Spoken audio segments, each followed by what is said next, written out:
আসসালামু আলাইকুম everyone, welcome back to my channel. আশা করি সকলে ভালো আছেন। আজকে আমি প্রবাসী ব্যাচেলর এবং নতুন রাঁধুনি ভাই বোনদের জন্য 3 রকমের আলু ভর্তার রেসিপি করে দেখাবো। এখানে আমি কাঁচা আলু ভর্তা, পেঁয়াজ বেরেস্তা দিয়ে ভাজা আলু ভর্তা এবং গোল শেপে এরকম বেজে নেওয়া আলু ভর্তা করে দেখাবো। আলু ভর্তা অনেক ধরনের ভাবে করে খাওয়া যায়। আলু ভর্তা যেমন খেতে মজা, তেমন বাঙালিদের জন্য খুব প্রিয় একটি রেসিপি। তো এই প্রিয় রেসিপিটি কিভাবে সহজ উপায়ে এই প্রাচীন 3 রকমের পদ্ধতিতে তৈরি করা যায় সেটাই আজকে আমার ভিডিওতে করে দেখানোর চেষ্টা করব। তো কি করে আমি এই 3 পদের আলু ভর্তা তৈরি করেছি সেটি জানতে হলে পুরো ভিডিওটি না টেনে দেখতে হবে। তো একটি লাইক দিয়ে ভিডিওটি শুরু করা যাক। প্রথমে আমি আলুগুলোকে সিদ্ধ করে নেব।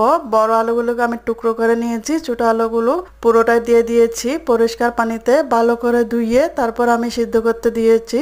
চুলা ফুল আছে জ্বালিয়ে নিয়েছি, কয়েকটা কাঁচা মরিচ দিয়ে দিয়েছি।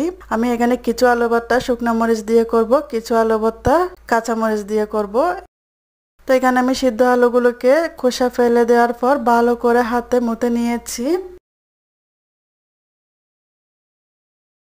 এখানে পেঁয়াজ কুচি, শুকনা মরিচ, সিদ্ধ করে রাখা কাঁচা মরিচ, ধনিয়া পাতা কুচি করে কেটে নিয়েছি, লবণ দিয়ে সবগুলো আমি এখানে মাখিয়ে নিয়েছি। কিছু পেঁয়াজ আমি বেরেস্তা করে নেওয়ার জন্য নিয়ে নিয়েছিলাম। এখানে আমি সিদ্ধ আলু যেগুলো মেখে নিয়েছিলাম সেগুলো 3 ভাগ করে নিয়েছিলাম। কিছু আলু ভর্তা আমি কাঁচা করার জন্য লবণ কাঁচামরিচ এগুলো দিয়ে মাখিয়ে নিয়েছিলাম। যেগুলো আমি বেজে নেব গোল শেপে, সব কিছু মাখিয়ে নেওয়ার পর এভাবে গোল শেপ করে নিয়েছি।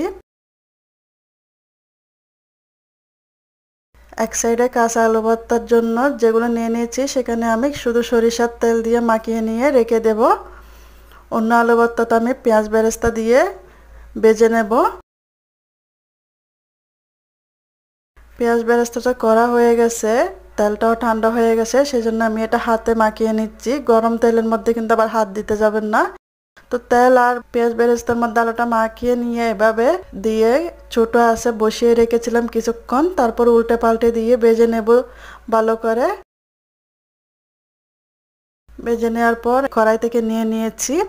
এখন আমি গোল শেপে যে আলু ভর্তাটা করে রেখেছিলাম সামান্য তেলে সেগুলো ভেজে নেব। 2 পাশ উল্টে পাল্টে দিয়ে ভালো করে লাল লাল করে ভেজে নিয়েছি। এটি খেতে কিন্তু অন্যরকম মজা লাগে আমার।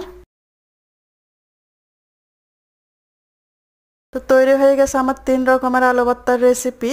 কাঁচা আলু ভর্তা, পেঁয়াজ বেরেস্তা দিয়ে ভেজে নেওয়া আলু ভর্তা এবং গোল শেপে ভেজে নেওয়া আলু ভর্তা। খুব সহজ 3টা আলু ভর্তার মজার রেসিপি।